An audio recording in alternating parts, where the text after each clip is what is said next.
My fellow Belizeans, no installment in any of the annual increments by which we most reckon the passage of time is ever completely without trials and tribulations.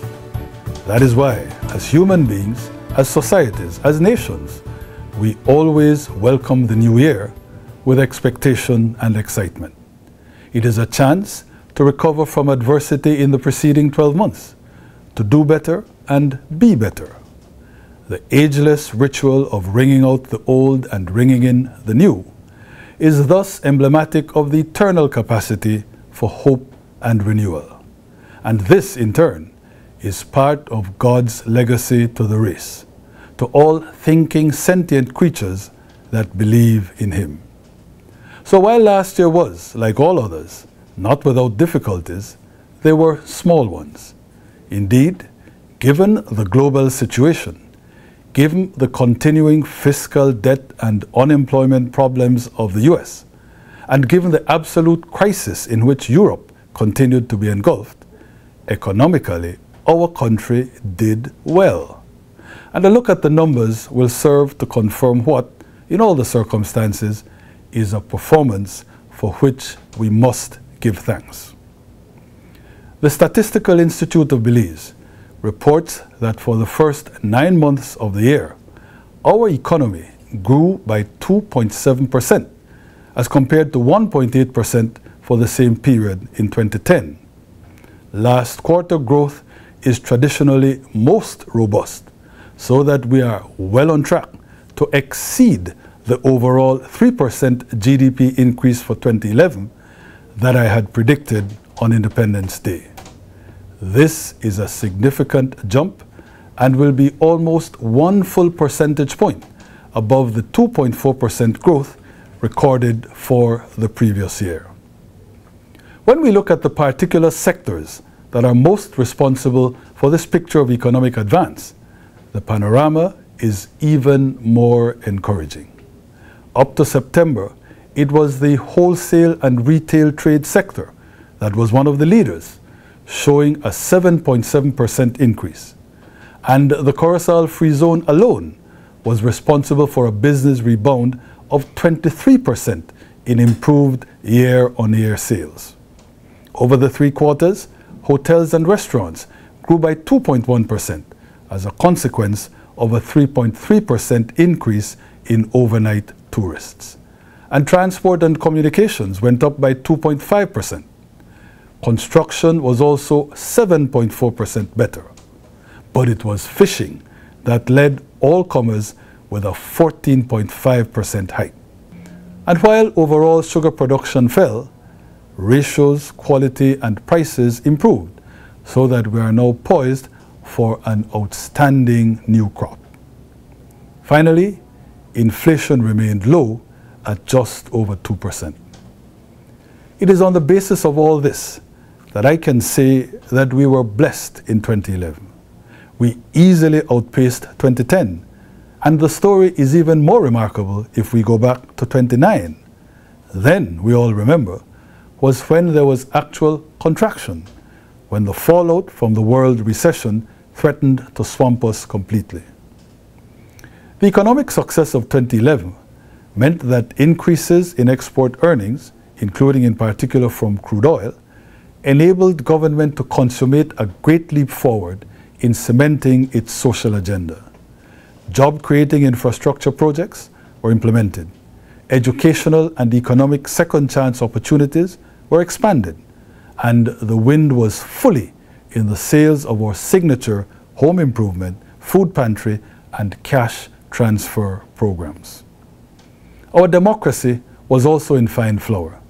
We maintained our commitment to accessibility, transparency, and accountability, and we continued our forward march to true nationalism by way of the constitutional enshrinement of public ownership of our essential utilities. Perhaps most noteworthy of all, we succeeded, certainly since September, when we forged the Belize City Gang Truce, in decelerating the incidence of senseless murders in this country. The significant reduction in the homicide rate for the last 4 months of 2011 as compared to 2010 is great progress. And it comes at just the right point, when too many were beginning to feel that there could be no rescue from the abyss. But the real purpose of this message is to look ahead, to assure one and all that the inherent promise and opportunity of the new year will not be foregone. Efforts will be strengthened, commitments will be broadened, successes will be deepened.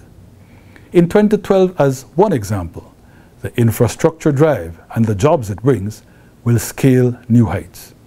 The Halacter Road in the south, the Blue Creek one in the north, the McCall River crossing in the west, the comprehensive Belize City drainage and street works will all be hitting full stride. The new Marion Jones Stadium will be coming out of the ground. The new Civic Center will be rising from the rubble. The contract for the design and build component of the solid waste management project has also been signed, and it will see $14 million spent between January and July in Key Corker, San Pedro, San Ignacio, and Belize City.